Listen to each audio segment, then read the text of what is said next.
So as we move into the 1700 turn, I want to go into something from the last turn that I think I screwed up, and I've corrected two things. One, the French condition was indeed that they add territories, not that the Holy Roman Empire wasn't elected. And that, I was looking at the wrong period trying to consolidate that. So that was 10 points that the French lost there. The other is the Spanish do not get the points for the Habsburgs.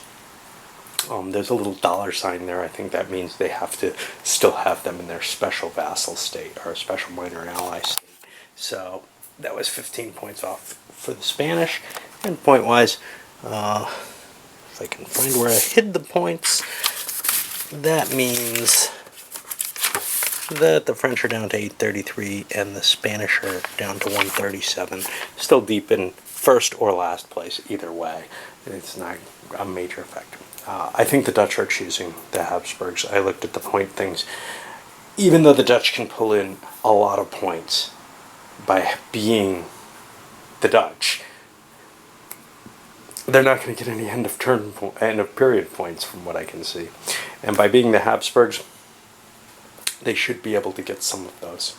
I'll give it a second thought, but so far I'm definitely leaning to the Habsburgs. And let's look at the sixth period's choices. England, port in the Western Mediterranean, they have that already over here. That's their biggie at 100 minus 20. 4 colonies adjacent to North America, all level 6. They have that. If they can get the French out of the coast, keep everyone else out, they get more points for that. More same religion. They're Protestants. They're the only Protestant major power, minor allies, so they should have an easy time on that, actually. And all Britain annexed and vassalized in the case of Scotland, if that happens. And we gotta get rid of Stuart. That's Ferdinand of Habsburg of Hanover over here. And you can kind of see they fill up as we play with the backsides, and a vassal in continental Europe.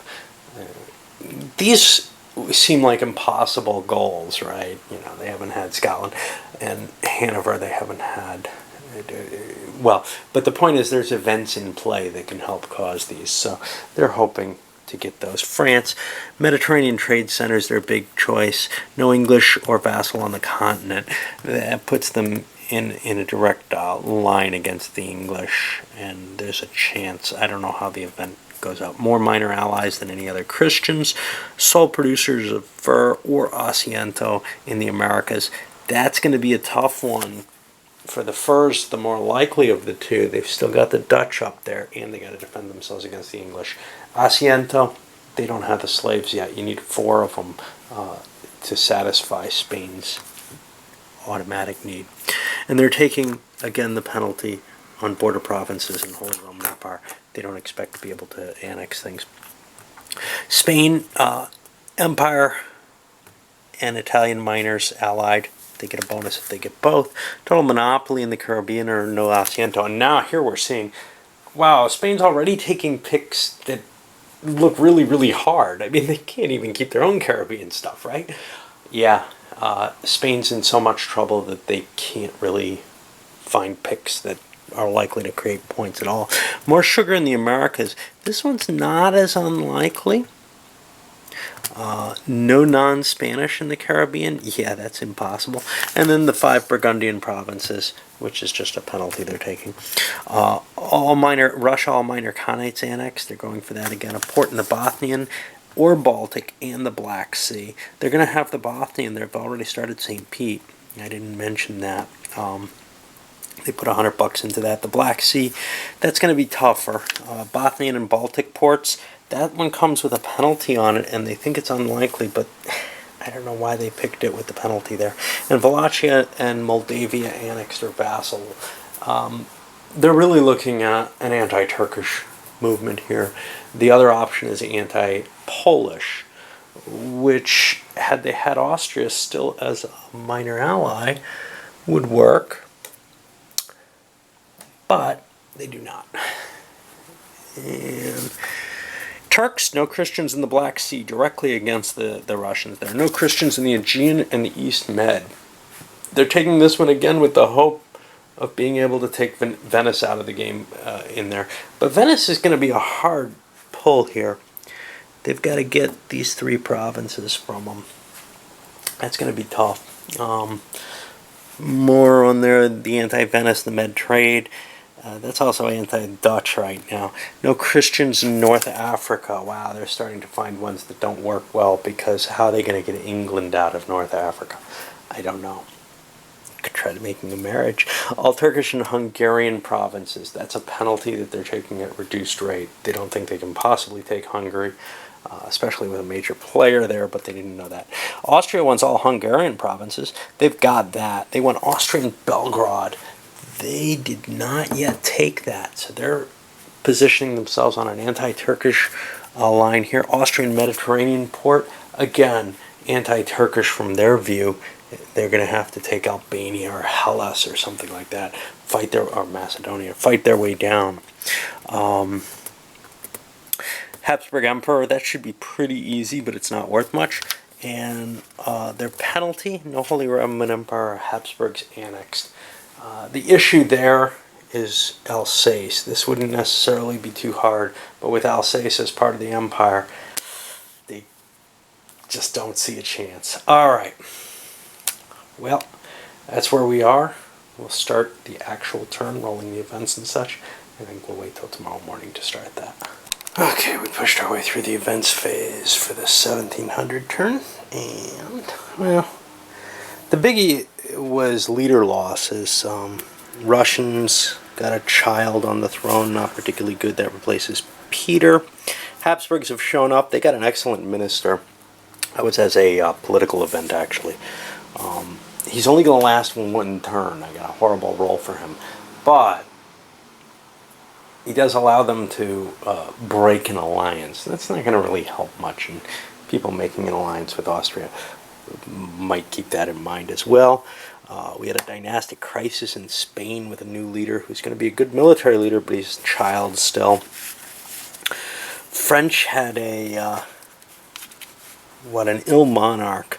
He's got a reduced chance of surviving next turn. He's also got -3 to all his stats, so he's going to probably be going last. The Turks had a dynastic crisis. Very good leader here, 799. That means they're going to be immune to the instability. But he's a teen right now, which means he's got -1 to his reactions. But otherwise, he's an indication of, some vibrancy in the Turkish monarchy that might be very, very valuable to them. I don't know where the diplomacy is going to go at all at this point. We got some serious wild cards here. You can see the stabilities have increased significantly since last turn. Only Spain's really at the bottom of the heap. So, you could see some action by certain countries. Turkey, France, Russia. They're not out of the ability.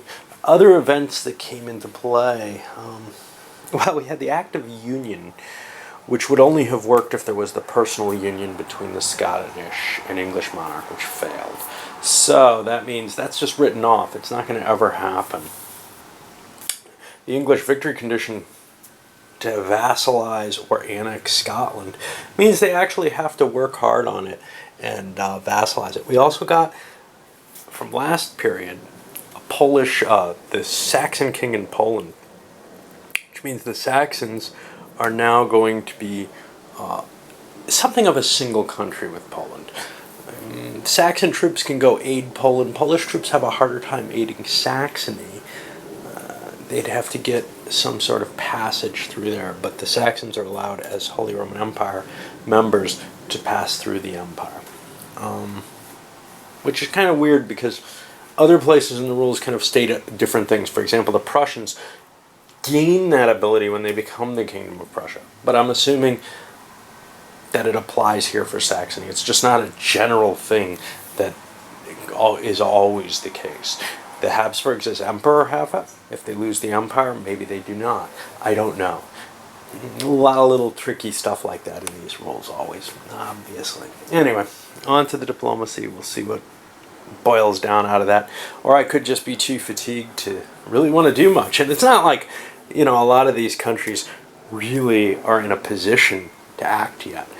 Countries like France and England certainly don't want to, and Turkey, don't want to start a war right now because that'll push them deep into the lower stability side of things. But the Habsburgs have kind of this interesting position where they could actually do something. But do they want to start a war with Turkey without some sort of alliance or something? I don't know. And why Turkey? Well, because that's where their goals lead them. So, good chance they may start something. Okay, for diplomacy, not a lot happened here. Austria is the big new variable in the game. First thing is, did they want to go to war with Turkey? And their thoughts on that basically boiled down to, the Turks have a good army right now. They're not that far behind in terms of stability. They're only 2 lower. Ordinarily, there would be a yes there, except there's a lot of countries who are interested in a war with Turkey. Russia, for example, knows that it's going to go to war with Turkey over the Crimea. It's almost certain about this. Question, of course, Astrakhan is already on the Turkish map, as is the Crimea, and Russia's going to want to go into Astrakhan first. There's setting up potential allies, and the Austrians did so by buying Venice. They also conducted a mutual alliance with Spain. They didn't do the one with Russia yet because they don't feel like Turkey's able to intervene in Russia yet. Although actually, with the Crimea where it is, the Turks could jump in on Astrakhan, but Russia's not moving this turn. Austria wanted to provide the potential if Spain got attacked by Turkey, which is a possibility. Spain's fuming, and Turkey might consider a preemptive strike to prevent that. But that didn't happen either. The other thing, though, here is the France issue. Austria might be interested in going to war with France in the general good of trying to destroy France. They don't want to get involved in that yet, though. For example, if they made an alliance with England, they might get pushed into it right away, although England's below France on there and isn't really ready for it yet. This, I don't believe, is a terribly long period. Maybe I'm mistaken here.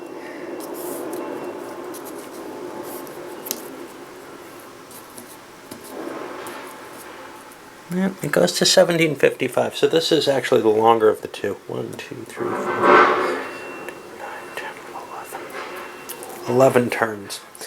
Make it 10 turns? 11 turns. Ah, shit. Anyway, what works out with that is, well, I've got a lot to get done. I've got to get a port on the Mediterranean. I've got to take Serbia. These are really anti-Turkish actions, obviously.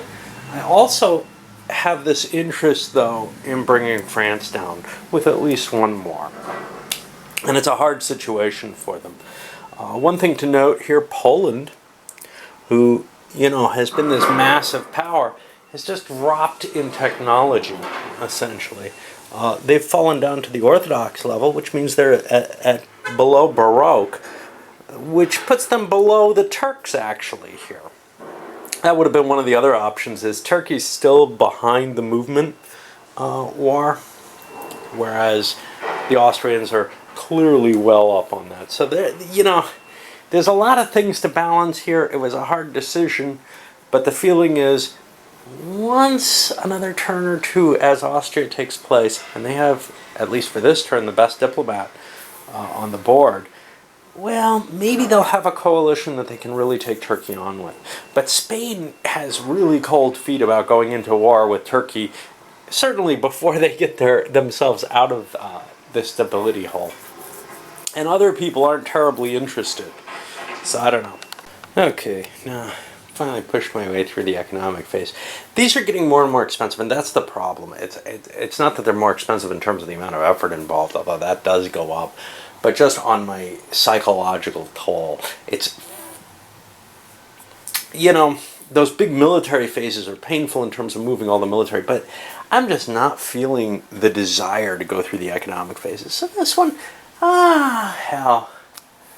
I think I was ready to start. I did a Gun, Spice, Dice, and Butter podcast session. And, so getting ready to do that, getting psyched up to be able to talk to people, and then actually,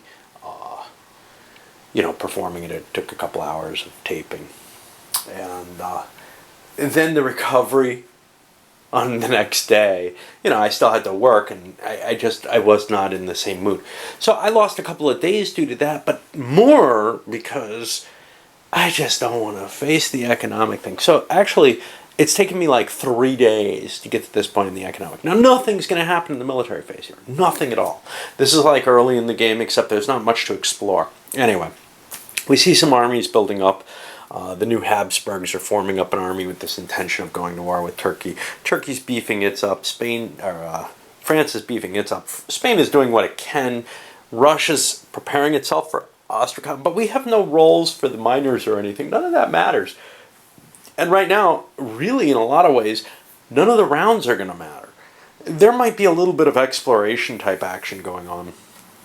The French have a conquistador. The English have Radisson, whom they could use for something. I'm not quite sure what, because China and Japan are closed now. They can position him over in Gujarat and lay down a marker there, which is kind of a positive thing. Although, no, next is his last turn. I was going to say, he's going out pretty soon. Now, strangely, Radisson shouldn't even be here. He's got a $sign, which means he's only available in the Americas.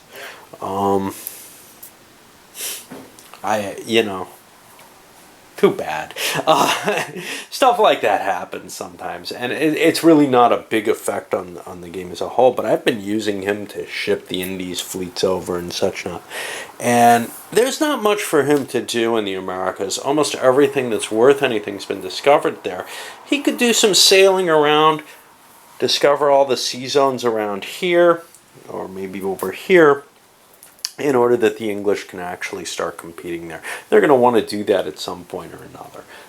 But this just didn't seem like the time Kamchatka was available. And I didn't notice that little $sign. I'll ignore it. Russians have one action to move into here. But overall, nothing's happening. The Turks are probably going to launch some anti-French activity. Because see, they got two problems. They got the Dutch and they got the French. And they've got to kind of keep them both down. Nobody's going to be upset if they drop Dutch shipping down, but the French might be angered by the Turks working against them. So they've got to be kind of careful there, but they both have the goal of the Mediterranean Trade Center. And so far, nobody's just promised it. If somebody told the Turks, you can have this if you join the anti-French coalition. And that couldn't happen with the Dutch in play, but the English have the right to offer that. Now, the English want it as well, which is kind of the problem. Spain knows they can't get it. Anyway, I guess we'll play through these rounds and see what happens. So in the first round, there was a little bit of action going on, but not much. For example, the Spanish can't bring an army down here. The English army down here can't succeed in rolling. The English shipped some of their forces over, but now, on the second round, the Russians did the only action. They did an exploration on the first, failed. The second one failed. They lost the leader. So now I'm going to roll for the number, and I didn't get it. And now really it comes to a cat and mouse game, because the Turks, if they put their fleets out, can try and sink the French fleets. But that's about the only thing they can do. Or the Dutch or whatever. They get the Dutch for free. It doesn't do them a lot of good. The French fleets, there is an advantage to it, but it may not be worthwhile at this point either. So you know what I'm going to do? I'm going to say, I'm not big enough to challenge the Dutch yet. I'm not big enough If the Dutch are in the way and they have their trade center, I'm certainly not interested in hitting the French yet and pissing them off. So I'm just going to call this turn. There's nothing more that's going to happen. The English could spend money and ship their guys in. But they didn't last time, so I don't know. They're not really that excited about doing so. All the repositionings have happened. We've got the Austrians on the border, so we're calling this one off. Nobody's doing anything anymore. All right, so on to all the economic and that kind of crap. And that's the wrap for the turn. These are where we're kind of finishing up our stabilities. You can see everybody's pretty much back to where they belong, except for poor Spain, who's just doesn't have the money and the power and the good monarch to be able to push their way forward. So that's entering the 1705 turn. Now, here's what's interesting. Or here's something that I find disturbing about this game. And honestly, any game, and I may have touched on this in some other way, but any game with sort of this victory point at the end situation. Well, there are clear padding your nest type things that fit in with the game no matter what. The history of the game, the script, as it were, tells you, as England, you want to do these things, and maybe you want to make sure France or some major power isn't that potent.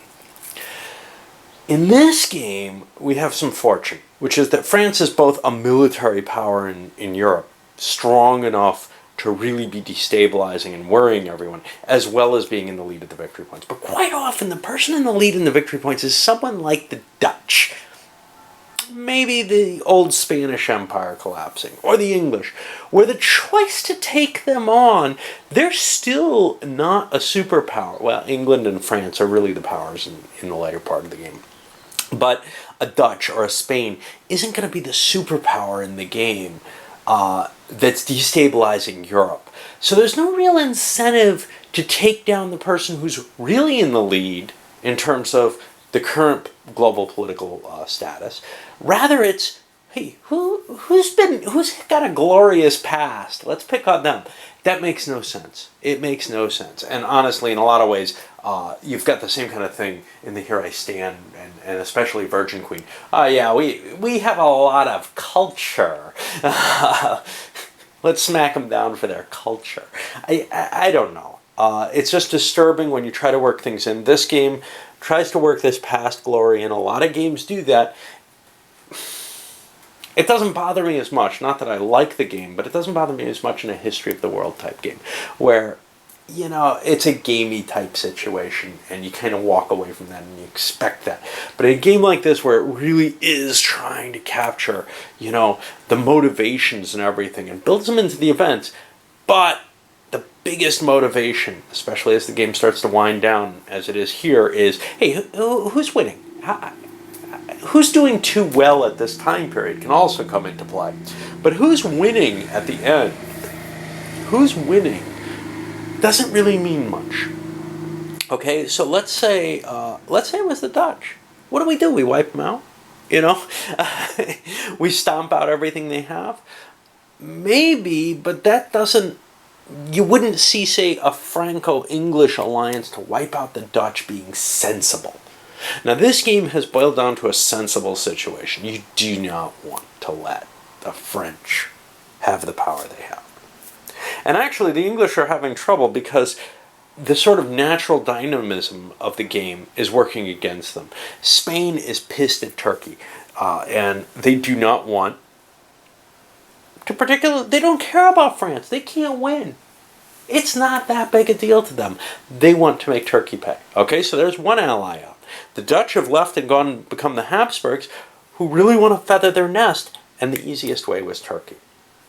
Russia's no help, and their interests are anti-Turkey. So we've got this huge anti-Turkish coalition that's formed, and England's being left on their own, told, you deal with France if you want to. The Habsburgs are, on their rightful side, are saying, look, yes, I will, but I want to get my victory points for this period out of the way. This puts England in a really troubling position. If they were alone against France, they would just say, oh, okay, all right, I'll start taking them down now. But they don't have that option. Now, it's a tough call either way, because with all these French leaders, and some of them are still pretty decent, France is not an easy nut to crack, even though you have the most awesome Duke of Marlborough here. The French naval leaders, tremendous power there, they're beginning to build up their navy to try to stave this off. And it's not like England doesn't have its own little problem here. England's got Haiti, which it can't quell. It can't send enough troops there. It can't build enough armies to associate with the commanders who are expected to be dealing in France at the same time as it quells it. And Spain, of course, just doesn't seem to have the cash. They could build enough armies, but they can't actually handle it. And this is really troubling. I mean, these two have already fallen. The English have to get their army out of there or lose it, really. These two have already fallen. This one is well on its way. It doesn't mean they can't regain them. They can't quell the unrest, but the actual fortifications, etc., are gone. They're going to be tough to take, and no one else can go in and fix it for them without being an ally and being very friendly and helpful to them. And no one's really in that position. Anyway, guess we'll wrap this one up, send it up. It's long enough, and onward.